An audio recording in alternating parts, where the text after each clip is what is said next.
1490 WLCX, real news and great conversation for La Crosse. Here's your Daily News Roundup.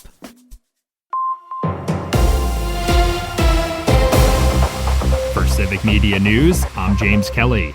A new report released by the Wisconsin Hospital Association this week found that the state's hospitals and health systems provided around $2.2 billion in community benefits in 2024. The community benefits cover things like charity care, subsidized services, education initiatives, research, and other public programs. The report also found that about a quarter of Wisconsin hospitals operated with negative margins in 2024, largely due to inadequate Medicaid reimbursements, rising costs, and persistent healthcare workforce shortages. According to the report, nearly $57 million of those community benefits went to the West Central Wisconsin region in 2024. The region covers from Eau Claire, Chippewa, and Trumbull counties west to Polk, St. Croix, and Pierce counties. The hospitals and health systems in the region include Mayo Clinic Health System locations in Eau Claire and Red Cedar, Marshfield Medical Center locations in Eau Claire and Rice Lake, Western Wisconsin Health in Baldwin, Aspirus Stanley Hospital in Stanley, and St. Croix Health in St. Croix Falls.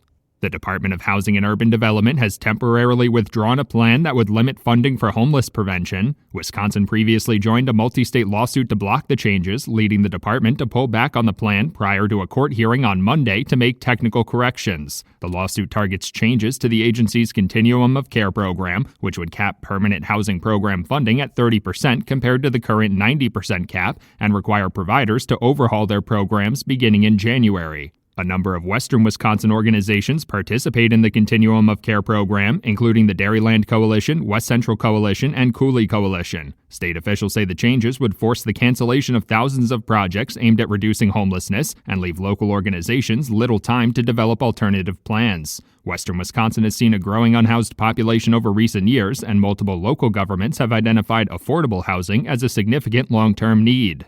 For Civic Media News, I'm James Kelly.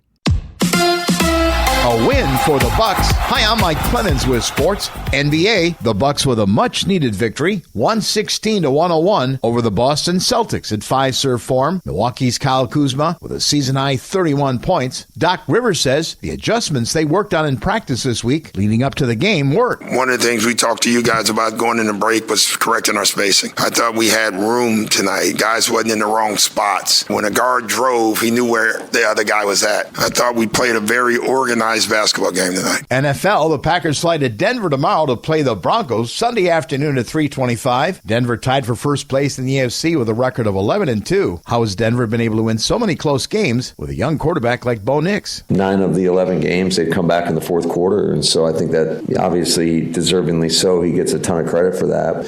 And then the defense and special teams, I mean, it's a really good football team. That's Packers head coach Matt LaFleur with Sports on Mike Clemens. Falling temperatures today. We're going to drop to the single digits by late afternoon or early evening. Otherwise, mostly cloudy with a little light snow late this morning into early afternoon. Tonight, windy with a low of 4 below. Tomorrow's high only 2 above.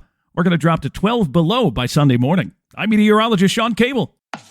That's your La Crosse News Roundup from WLCX. Find more news anytime at lacrosseeagle.com.